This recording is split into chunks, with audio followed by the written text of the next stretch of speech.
Hey y'all, it's Lakeisha again. Just showing y'all how I attach the facing to the scalp hem of the tangerine. I've already started. I'm going to show y'all a little bit more. I mean, the process is exactly the same around the whole hem.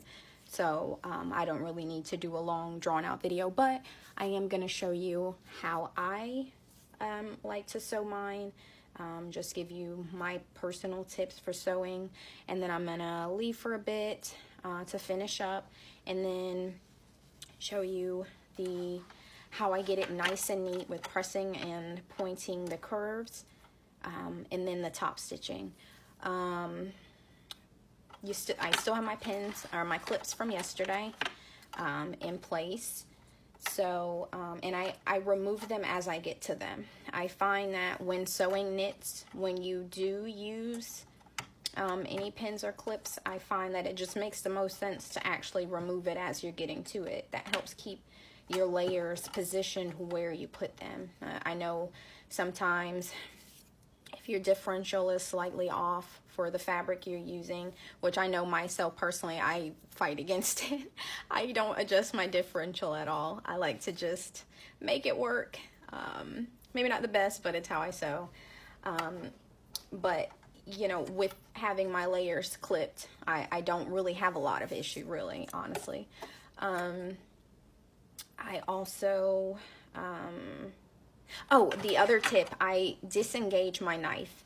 I find that when I have it engaged, I get a little nervous when I get here into these little spots. And I feel like I may have a time or two cut off a little too much fabric in there. So yeah, I have my knife disengaged for this part of the sewing.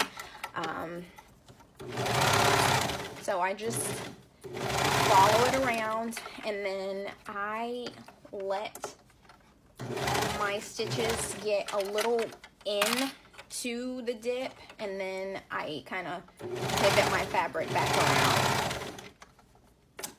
And you have to adjust sometimes. It's just part of sewing is, you know, adjusting and working with it.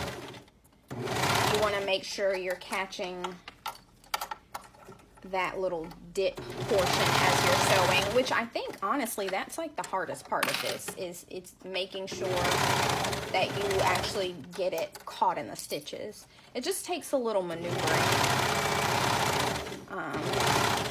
As you can see, I kind of move the fabric around to work in the way I want it to. And that's really it.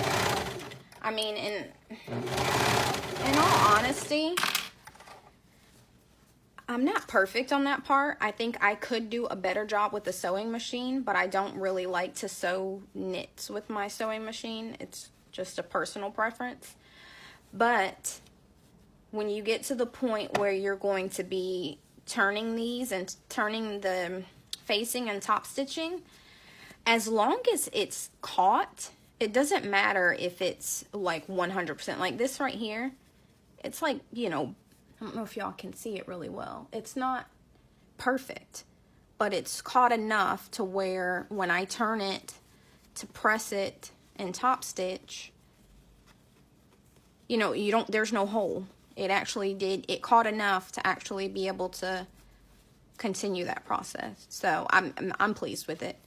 Like I said, I just continue this process around the whole dress. I'm not gonna record the video the whole time because it's the same exact thing. But yeah, I will be back to show y'all my pressing and pointing. I use a like little orange stick thing. I don't know. It came with some fluffy stuff, the polyfill.